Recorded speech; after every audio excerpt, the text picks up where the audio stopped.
Good morning, good afternoon, good evening. Happy summer, autumn, wherever in the world you are, whatever season it may be.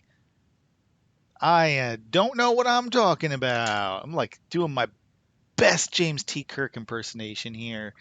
How you doing, everyone? This is your guy, Turgon the Wise, coming at you with a new video today. And a lot of this is probably just going to be me rambling on, just to be completely honest. I'm not going to set an expectation of anything super great here. But some folks were like looking for an update on like, hey, how's your server? What's going on? And every single time I log in, we get this. I don't know if that's a glitch or if that's supposed to be normal, but it's kind of annoying. So we'll talk about what's going on with the season, and I'll kind of like give you my perspective on things. Let me just go ahead and deplete my gold a little bit. Working on this last little bit of level 50 boost, and we're playing our first King of Men campaign, and I like the campaign, but I don't like the fact that 5 Asian teams ganged up to basically butt fuck the server, and that's really what happened. In a nutshell, I mean, we see all these flags across the top here. You can see the whole map is just owned by them. It's been um, it's been educational. It's been cool. I like the NRP aspect, the non-role play aspect. I like being able to use all my commanders. I like having all the troops unlocked, being able to use, different neutrals that aren't normally available to you in the role play campaigns. Um, I like using different troop combinations, different gear combinations. I like all that. I like the fighting. It's been fun from that aspect at times. However, so just kind of to provide everyone with a little bit of background. I mean, so there's Pran, there's Prak, there's Pratt, there's Ibis, and there's VSOP. These are all Asian teams from various Asian countries, Korea, Japan, maybe China. I don't remember off the top of my head where they're all from. And I mean, it doesn't matter to me. And I don't even necessarily intend to discriminate against Asians or Asian teams.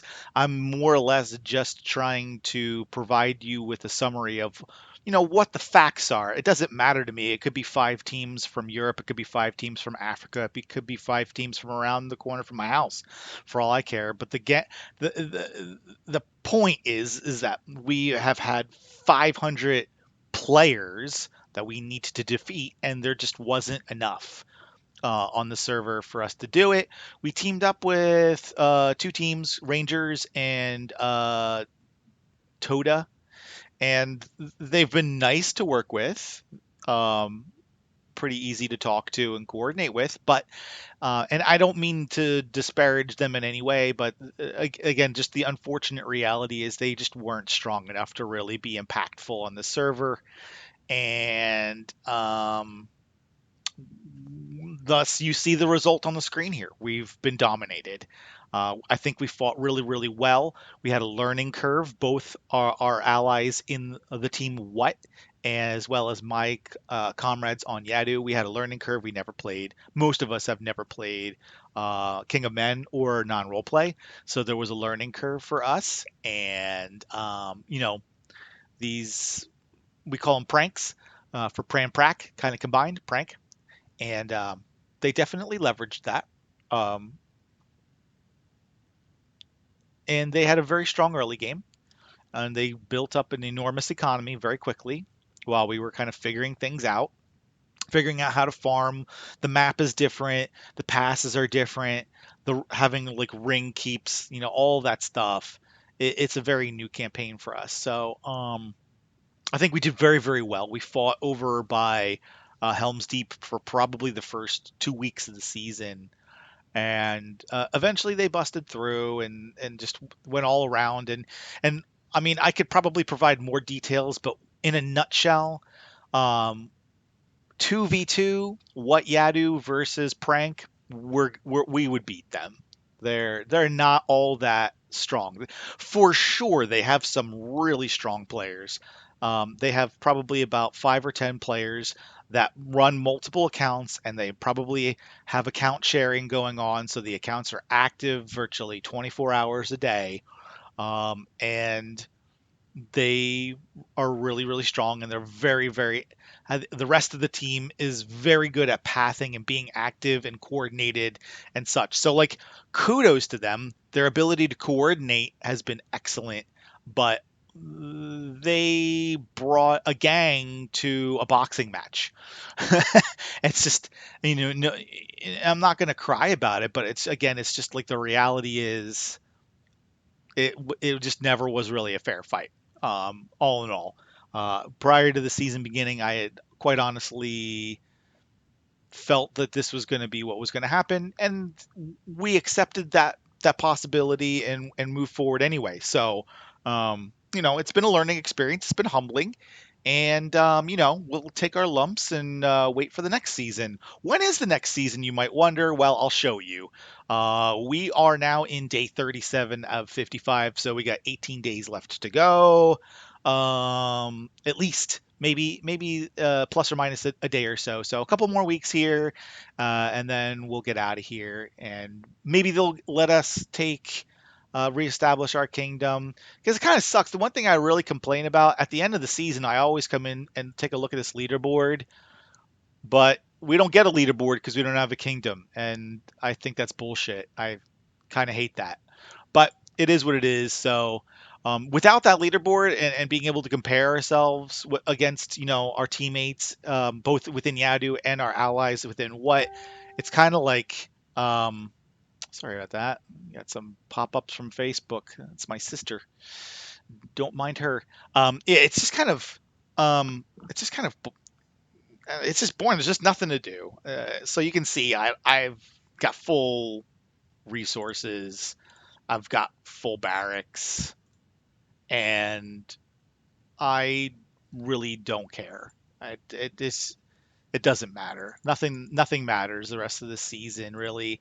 If anything, I prefer to remain inactive only because I don't want to give these. I would rather these people be bored to tears the rest of the season than to give them something to do, because again, it's like bringing a gun to a knife fight or a gang to a boxing match, or it's just. And this is part of the reason why I felt that the developers made a good decision by taking United Faction out of the game and reducing kingdoms from 5 teams to 2. It should stop things like this from happening, but when you've got a team that has other teams that are willing to literally play for second place to enable that team to win, what are you supposed to do against that? Um, it's bullshit, but it is what it is. Like I said, it's been a learning experience. It's been humbling, and we'll take our lumps and move on to the next season. So that's what the season looks like in a nutshell for you. Not really much else to talk about other than that. We fought Ibis and Vsop, and Yadu alone basically cut through them like a warm knife through butter. And our allies Toda and Rangers couldn't beat them 2v2, and in our fellowship beat both of them pretty easily. It wasn't until Prank came and bailed them out that we got overrun. And the same thing happened when we were fighting Prank. What and Yadu were doing pretty well against them all in all, but then you got Vsop and Ibis coming in, and there's just nothing you can do. So it's not even really a game of strategy this season. It's not a game of strength. It's just a game of numbers, and we didn't have the numbers, so we lost, and that's what it is. So some things that I've learned, I like, again, I love like the way things are set up. So I've been using my Elrond. My Elrond has been pretty effective, and this is really isn't that different. If you've watched any of my previous videos from our role play seasons, I haven't really set him up any differently this season from a gear and a skill perspective than I did any other season. Aside from that, I'm going with the High Elf Halberd instead of the Ranger Shroud. And that is because one of the weaknesses that I identified that Elrond has is against Witch King and burn damage. and this is a great way to not get crushed by a Witch King. Because by and large, Witch King isn't even a great PvP commander unless you're like a super mega kraken. So this 30% resistance protection for the burn damage really helped. You add that on top of the I'm sorry, that's not correct. The 21% here. So 51.4% burn damage mitigation is quite nice. Same for focus and poison, of course. But so he's done really well. There have been some pretty pimped out Saurons that we have faced on the server that folks were having a really hard time with, and my Elrond just absolutely massacred him. So pretty proud of that. Love this commander, and looking forward to using him more. Isildur, a lot of people were telling me before the season began that he is not as great in an RP as an RP, and I would agree with that assessment overall. But I still think he's pretty solid. And I'll go back and run through like each of these commanders and like what units I'm using on them in a little bit. I just want to focus kind of on the gear and the skills to start, and then I'll circle back to show you the units and talk through that piece. So I just got him up to level 49, and he has just got so many builds, and he's like there's so many different ways you can use him. So like the way I have him configured right now is for the double madness build. So here with the Ring of Terror, he's like a Frodo bomb. He's going to cast Ring of Terror, 70% chance to inflict madness on the commander and the units over 2 rounds. I prefer this, even though it's 21 points to use this. It's better than Consequence of Greed because this doesn't affect the commander and it only is for 1 round. So you put this in, and in combination with the Discord helmet, so you've got a really good chance of maddening the whole kit and caboodle for the first 2 rounds and being able to leverage Enfeeble, and it's pretty nice, I would say. All this other stuff everyone probably is familiar with.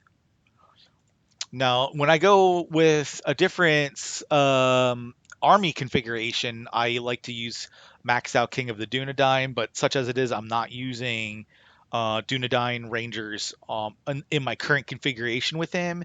Well, I'm really going for max archer damage. So you've got Narsil that does adds +6 attack to men and elves and +6 HP to Rangers Dunedain and Rangers of the North. And then you've got this the trait here. And then you get +2 ranged for having the 4-star Ranger Shroud. You get +2 attack to ranged for the Hunter's Guide, and you get +5. So yeah, I only have these 4 stars, but in combination, it's it's pretty nasty. The base attack stat on my archers is actually higher on Isildur for me right now than it is on my Elrond. And may notice I have the Blitz Dragon Tooth on him. That's part of the reason why I'm not going with Coalition right now. If I had higher rep and more points to use, I would start filling this in too after I finish this. This is solely to keep my meat shield intact, which I'm using Swans and then a bunch of archers on him right now. So that's my Isildur, and then I on Elrond, I've got the Tactical Mark Dragon Tooth on him with the Aegis and this and this. I showed you this already. I really think this is pretty much meta Elrond, at least at this respect level. Moving forward, my third best good side commander is going to be Gandalf the Grey. I have a completely maxed out Rend Hammer. You may be wondering why not Frenzy, and the answer is because the glorious Matham gods decided to forsake me. I don't have a frenzy hammer, and I probably never will. And I can live with that. It's fine. Red is pretty solid. It's a really big damage boost for Gandalf. And then I give him 40% fire protection. Why 40% fire protection and not max it out?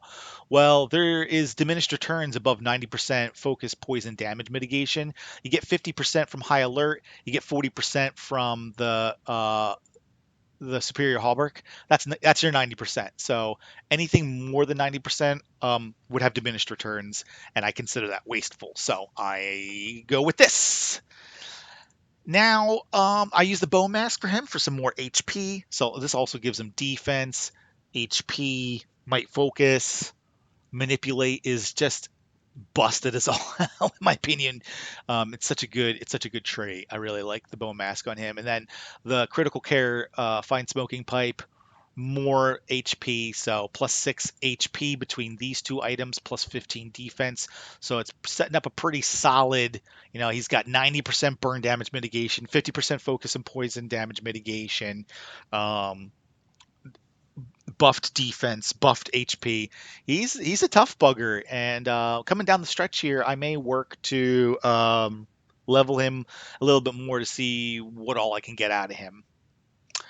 Next, I use Faramir, but not really for PvP. I think he's really good for killing mobs after reset to get your scrolls and for tiling, but in a PvP capacity, I just haven't found a way to use him effectively yet. Like what is he good against?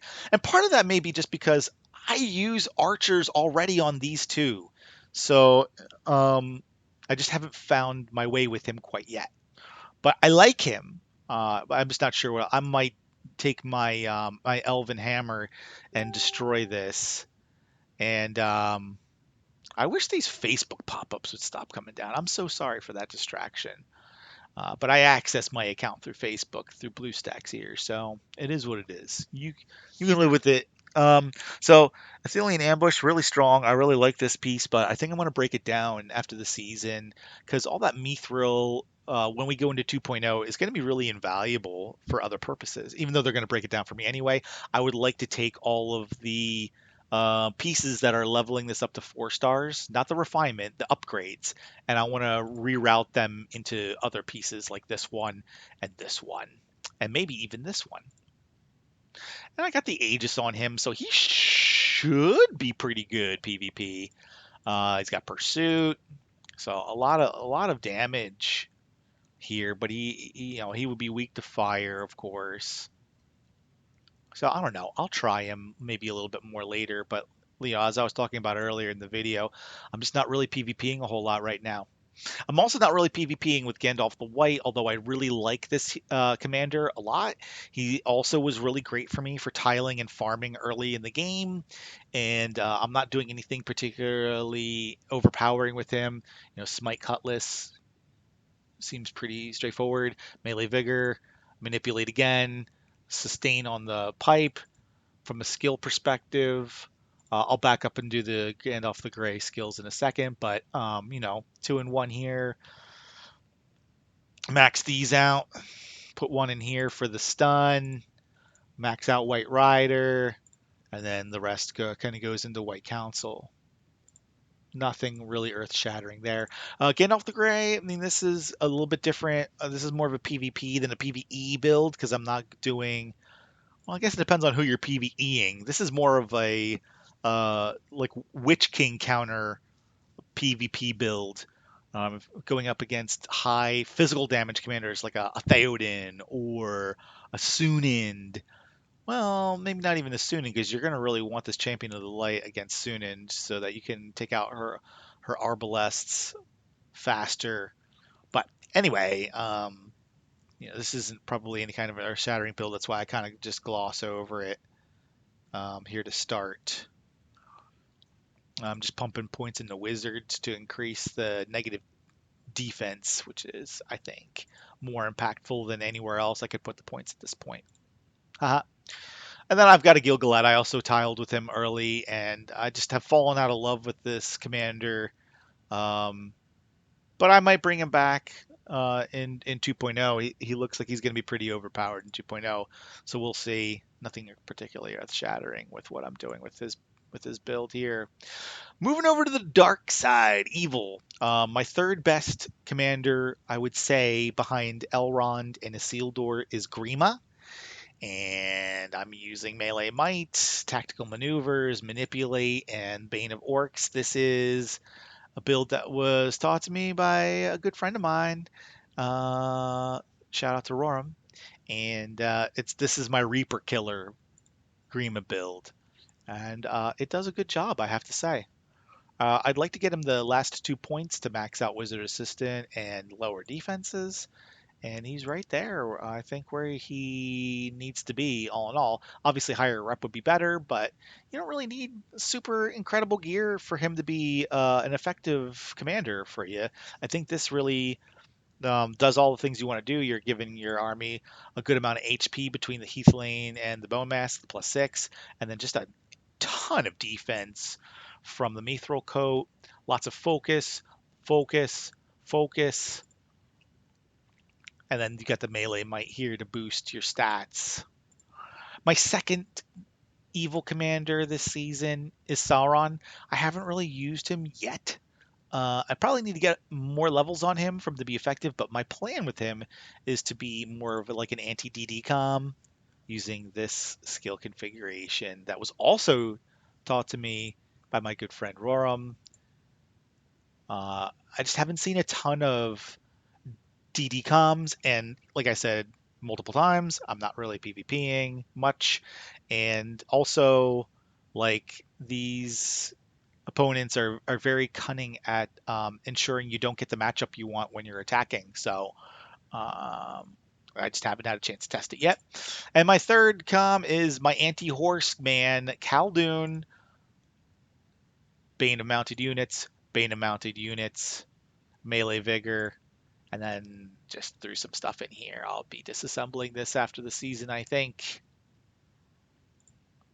From a skill perspective, gotta have these and you gotta have these. This is optional. I'm using the 7 points in here because I want to buff my chariot damage. I don't have. If I had Frenzy Hammer, then obviously I would be going Experienced Warrior and Collaboration, and then a few points in Hunt Down. But such as it is, I'm going more to buff the army damage, and so I'm using this configuration. So 2 levels, I get 6 here and then 3 here. That'll be nice. And then I think he'll be in better shape for PvP. Although obviously I'd like to get him 45 or 46, because at 46 I get this to 8 and I get this to 4, and that is more significant. He's already got all of his mitigation stuff together. One could argue that I could put into Iron Guard, and there might be something to that, but I'm liking this build so far. It's pretty good. So that's what's going on with my commanders. Let me show you my troop compositions. Uh, if you're somebody on the server that's facing me, none of this is going to be surprising for you. Ooh, I need to reinforce this guy. Slacking. I guess it's pretty normal to slack when you don't really care anymore. Oh, I don't want 1,000. I want 950, 3,000, and 3,000. So you can see lots of archers and enough beef up front to take the pressure off. Look at the base attack stats on these sentinels, 45 to 46. So that's why it's like, why bother with coalition?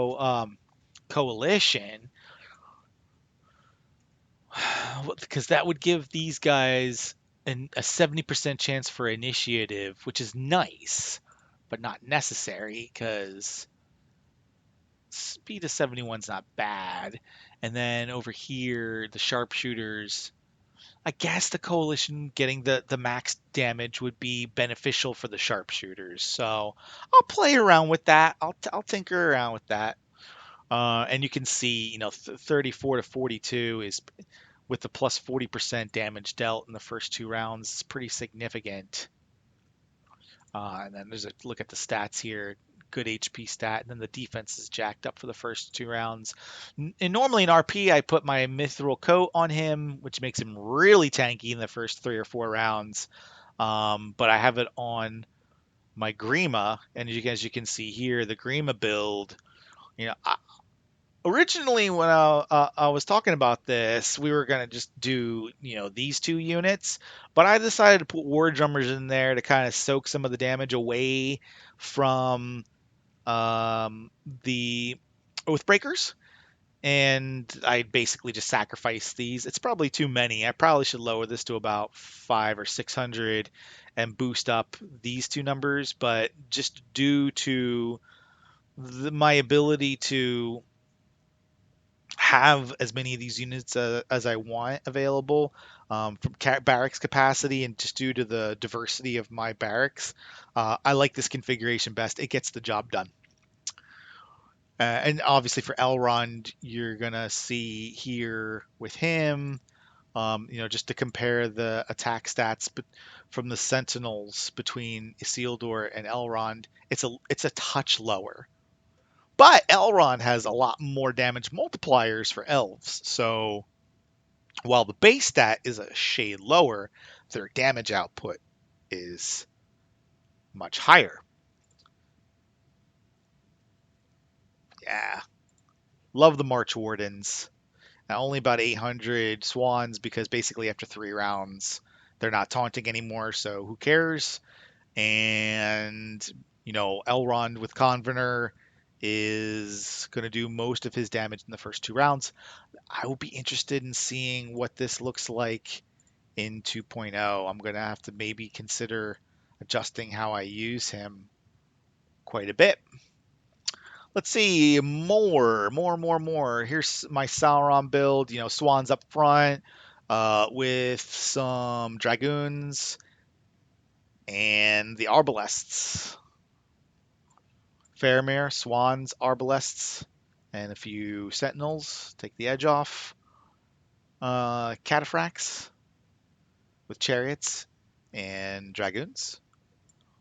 Doesn't matter about him. This is just a dummy army. I will pull this if I need more troops elsewhere. And oh, I should. Well, he's at base. I can just fix him anytime. Do do do. I guess now is a pretty good. I can swap. I like about Gandalf the Grey in this campaign and in non-RP is he's versatile. I feel like in RP he doesn't do enough damage with an all melee build. He needs archers. Sharpshooters particularly really work well with him with the Convener. But in this mode, with Swans tanking the damage and Wardrummers buffing the damage, you can do a burn baby burn build with Alchemists, or you can swap them out with, what are they called here? With Reapers. And then you've got a physical damage getting off the Gray. So you can show people different looks with him, and if they think he's coming, and you prepare for the burn damage, and then you do the Reapers, you're gonna massacre them. Conversely, if the people think that you're coming with the Reapers, and you give them the burn damage, so you can give people different looks with him, and I really like that versatility in his kit. Anything else? Let's see real quick before I call it a day. Nothing really particularly interesting or earth-shattering, to be honest. So you can see my barracks. It's full. I don't care. It doesn't matter. The season is done. I know there are people from pranks that are watching this. And congratulations to you guys. Kudos again for all your efforts. You are an exceptionally coordinated group with a lot more people than you needed to win the season. But hey, you do what you got to do to win, right? Because winning is all that matters.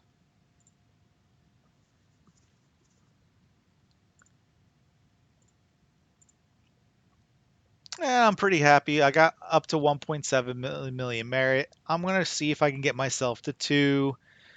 And that's going to be basically all she wrote. So that's the season in a nutshell. That's my commanders. That's my units that I've been using. I hope you find this interesting and insightful. If you have any questions, comments, feedback, leave them down in the comments below. Give me a like, give me a subscribe, all that jazz. And, I hope that the rest of your seasons, no matter what campaign or what team you're playing with, I hope it all goes well.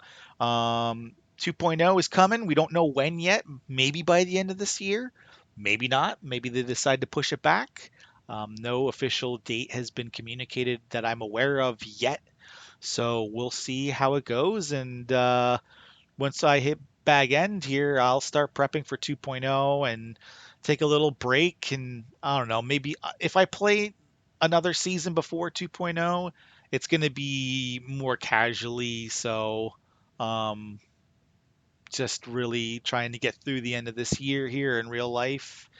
It's a busy time for me at work and with my family. There's a lot going on. There's a lot of holidays and stuff. So I think it'll be nice to take some time to step away and relax. So, thank you so much for taking the time to watch my video today. I apologize it's a little bit on the lengthy side, but I hope you find it interesting and informative in some capacity.